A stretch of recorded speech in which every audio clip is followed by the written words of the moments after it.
하나님께서 오늘도 복된 날을 주셨습니다. 특별 새벽 기도회로 우리가 3일째를 맞이하고 있는데, 오늘은 야베스의 기도에 대해서 함께 은혜를 나누길 원합니다. 첫날에는 아브라함의 중보기도, 영혼 구원을 위한 중보기도에 대해서 말씀을 나누었고, 어제는 모세의 기도, 공동체를 위한 기도, 하나님을 사랑하고 또 하나님의 말씀을 지키는 그런 우리의 자손들, 우리의 후손들, 우리의 공동체가 되기를 우리가 함께 기도했고요. 오늘은 야베스의 기도입니다. 야베스의 기도는 한마디로 말하면 고난을 극복하는 그런 기도입니다. 오래전에 애틀란타에 브루스 윌킨슨이라는 목사님이 쓴 책이 있었어요. 그 쓴 책의 제목이 뭐냐면 야베스의 기도라는 책입니다. 이 야베스의 기도라는 책, 축복받은 삶으로 나아가기라는 그런 책인데, 이 책이 출판된 지 3개월 만에 400만 부 이상 이렇게 인쇄가 되는, 그리고 베스트셀러 1위를 이렇게 차지하는 그런 일이 있었습니다. 이 책의 윌킨슨 박사는 이 하나님의 뜻에 부합하는 그런 한 우리가 하나님의 복을 구하고 또 하나님의 그 복을 누리며 살아가야 된다, 이런 내용들의 그런 책으로 오늘 우리가 함께 읽은 이 말씀을 중심으로 해서 쓴 책입니다. 우리 기독교인들이 너무나 지나치게 복을 간구할 경우에 그것이 미신적이거나 또는 샤머니즘적인 그런 방향으로 이기적인 그런 복을 구하는 그런 경향이 있기도 하지만, 그러나 성경을 우리가 자세히 살펴보면 성경적인 그 복은 하나님이 우리에게 주시고자 하는 그런 놀라운 계획이고, 우리를 통해서 그 복된 삶을 통해서 또 다른 사람들에게 복을 나눠주는 그런 축복의 통로의 역할을 하는 것이 당연하다, 이렇게 이야기를 하는 것이죠. 이 책에는 아주 재미있는 그런 이야기가 있습니다. 존스라는 사람이 죽어서 천국을 가게 되었는데, 베드로가 천국의 여기저기 이 존스라는 이 형제를 데리고 가면서 천국을 구경시켜 주었다고 그래요. 그런데 어느 날 그 천국을 구경시켜 주는데 한 큰 건물이, 이 천국에 큰 건물이 하나가 있었다는 거예요. 그래서 이제 그 건물이 이렇게 큰 건물이 있어서 한번 들어가 보고 싶다고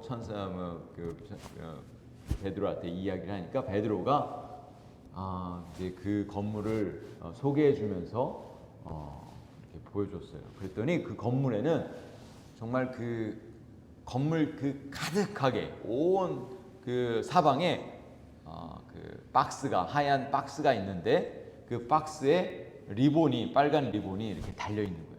그러면서 거기에 사람들의 이름이 다 적혀 있는 거였습니다.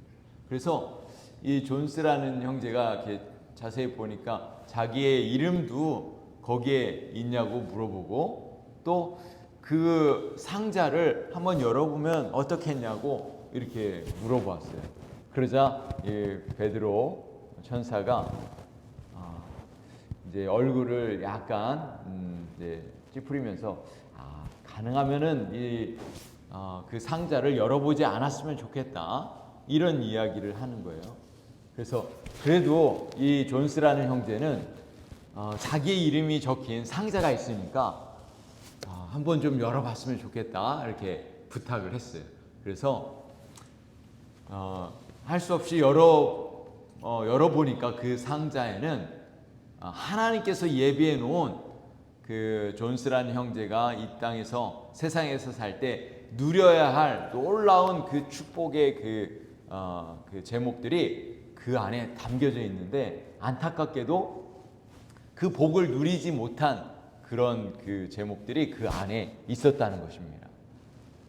이 내용이 무슨 내용이냐면, 만약에 존스라는 이 형제가 세상에서 하나님 앞에 구하고 기도하고 하나님의 은혜를 구했으면 그 놀라운 그 복을 누렸을 텐데 구하지 않았기 때문에 그대로 남아 있었다는 것이죠.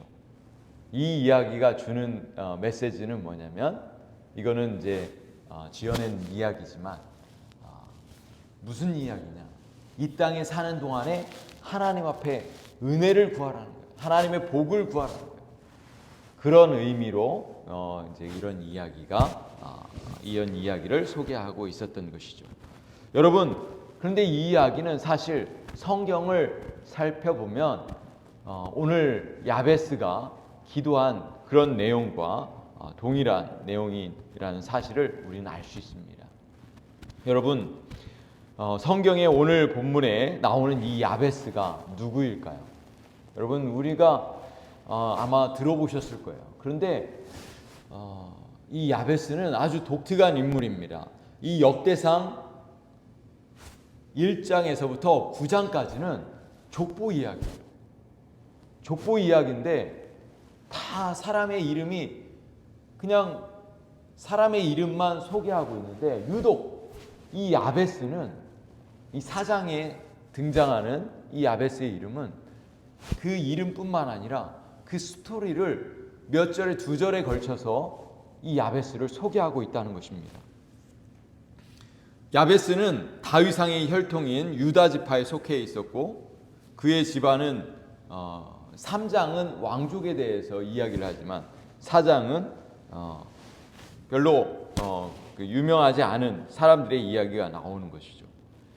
그 야베스에 대해서 주목할 것은 9절에 그 어미가 이름하여 야베스라 하였으니 이는 내가 수고로이 낳았다 함이었더라, 이렇게 말씀하고 있습니다. 야베스의 이름의 뜻이 뭐냐면 괴롭게 하다, 슬프게 하다, 그런 뜻을 가지고 있는데, 아버지가 아닌 어머니가 그 이름을 지어주었다는 사실입니다. 그리고 태어날 때 어머니가 고통 가운데 이 아이를 태어나게 했는데 그 이름을 야베스라, 이렇게 지었다는 것이죠. 아마도 어머니가 태어날 때 아픔이 있었던 것이죠. 어떤 어려움이 있었던 것입니다. 정확하게는 알 수 없지만 고통 가운데 태어난 아기가 바로 이 야베스라는 사람인데, 그 사람이 존귀한 자의 삶을 살았다고 이야기하는 것입니다. 도대체 고통 가운데, 어려움 가운데 태어났던 이 야베스라는 인물이 어떻게 존귀한, 그 형제들보다 존귀한 그런 삶을 살게 된 이유는 무엇이었는가? 바로 그의 담대한 기도에 있었다는 것입니다. 어려움이 있었지만 하나님 앞에 기도할 때 그의 인생이 복된 인생으로 바뀌었다는 것을 오늘 본문은 말씀해 주고 있는 것입니다. 도대체 야베스는 어떻게 기도했는지 10절 말씀을 우리가 다시 한번 읽어보겠습니다.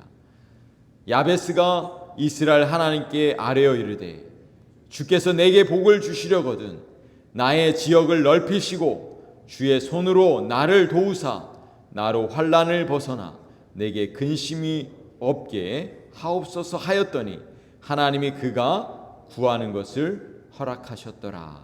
아멘. 야베스는 하나님 앞에 기도합니다. 주께서 내게 복을 주시려거든, 이렇게 하나님 앞에 기도합니다. 여러분, 하나님 앞에 복을 달라고 하는 것은, 하나님의 그 복을 구하는 것은 결코 나쁜 것이 아닙니다. 그것은 성경적인 그런 기도인 것입니다. 창세기 보면 하나님께서 사람을 창조하시고 하나님께서 하신 일이 무엇이냐면 복을 주시는 것이죠. 복을 주셨어요. 잠언 10장 22절에도 여호와께서 복을 주심으로 사람으로 부하게 하시고 근심을 겸하여 주지 않으신다, 이렇게 말씀하고 있습니다. 우리가 복을 구하는 것 그 자체는 하나님이 원하시는, 우리가 이 땅 가운데 축복을 누리는 것은 하나님의 뜻인 것입니다. 하나님께서 원하시는 우리는 그런 하나님의 자녀로서의 삶인 것입니다. 야베스는 하나님 앞에 하나님께서 복을 주시도록 하나님 앞에 간구했던 것입니다. 그리고 그가 기도한 대로 하나님의 복을 누렸던 것입니다. 사랑하는 성도 여러분, 하나님의 은혜를 구하십시오. 그런데 복을 구하는데 그 복이 단지 자신만을 위한 복이 아니라 하나님의 영광을 위한 복이 되기를 우리는 구해야 될 줄로 믿습니다. 그것이 바로 하나님이 기뻐하시는 그런 기도가 되는 것이죠. 둘째로 야베스는 하나님 앞에 기도할 때 자기의 지경을 넓혀달라고 기도합니다. 여러분, 야베스가 살던 시대는 여호수아가 가나안 땅을 정복하던 그런 12지파에게 골고루 땅을 분배하는 그런 시대 가운데 살았습니다. 야베스는 하나님께서 자신에게도 기업을 달라고 요청하고 있는 거예요. 자기의 지경을 넓혀달라 이렇게 요청했던 것입니다. 이스라엘 백성들에게 이 땅을 얻는 것은 생명을 얻는 거예요.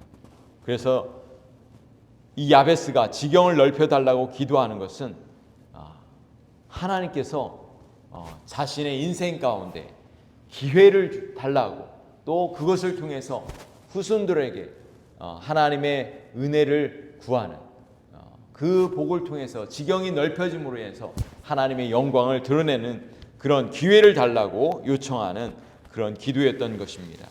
그리고 세 번째로 야베스는 주의 손으로 자기를 도와달라고 기도했습니다. 구약시대 때 이 하나님의 손은 하나님께서 세우신 하나님의 백성들에게 특별히 임하는 하나님의 능력을 의미합니다. 야베스는 자신의 인생 가운데 함께 하시지 않으면 살 수 없음을 깨달았습니다. 그래서 하나님의 도우심이 분명히 필요했어요. 그래서 하나님의 손으로 자기를 도와달라고 그렇게 요청했던 것입니다. 오늘 우리 2025년 특별 새벽 기도회를 통해서 하나님, 2025년에 하나님의 손이 우리의 가정을 붙들어 주시옵소서. 하나님의 손이 우리의 가정을 지켜 주시옵소서. 우리의 자녀들을 붙들어 주시옵소서. 주님의 강한 오른손으로 우리 교회를 붙들어 주시옵소서. 이렇게 우리가 담대하게 기도할 수 있기를 소망합니다. 그리고 야베스는 네 번째로 환난을 벗어나 근심이 없게 해달라고 기도했습니다. 여러분, 우리가 아무리 하나님의 뜻대로 산다고 해도 환난과 시련이 우리를 덮을 때가 있습니다. 고난이 있습니다. 그러나 그 고난을 우리가 이길 수 있는 것은 하나님의 은혜인 줄로 믿습니다. 우리가 특별히 하나님 앞에 기도할 때, 하나님, 저의 인생 가운데 근심이 사라지게 하옵소서. 매 순간순간마다 하나님의 도우심 가운데 저의 평안을 누리며 살기를 원합니다. 여러분, 우리가 이 땅 가운데 사는 동안에 우리가 아무리 잘 살아도 우리 안에 근심이 있으면, 평안이 없으면 무슨 소용이 있겠습니까?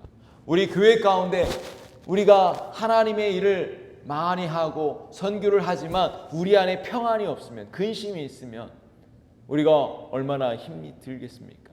그래서 우리 안에 하나님의 은혜, 하나님의 평화가 임할 수 있도록 우리는 기도해야 될 줄로 믿습니다.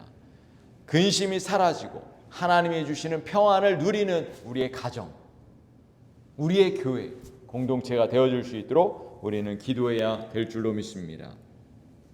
사랑하는 성도 여러분, 야베스는 비록 고통 가운데 태어났지만 하나님 앞에 큰 복을 누리며 살았습니다.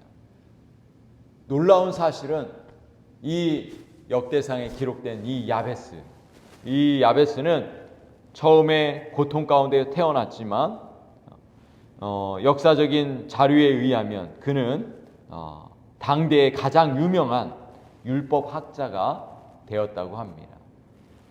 하나님의 말씀을 가르치고 하나님의 말씀을 전하는 그런 율법학자가 되었다는 그런 유대 전승이 있는데, 하나님 앞에 존귀하게 쓰임받은 것이죠. 우리의 간절한 기도도 우리의 가정과 우리의 자녀들이 하나님 앞에 존귀하게 쓰임받는 그런 믿음의 자녀들이 되어줄 수 있도록 우리가 기도해야 될 것입니다. 오늘도 우리가 담대하게 하나님의 은혜를 구하고 하나님의 복을 구하고, 그래서 우리의 가정 가운데, 우리 교회 가운데 하나님의 은혜가 임할 수 있도록, 그리고 하나님의 영광을 드러내는 우리 모든 성도들이 되어줄 수 있도록 기도해 주시기를 부탁드리겠습니다. 우리 함께 기도하시겠습니다.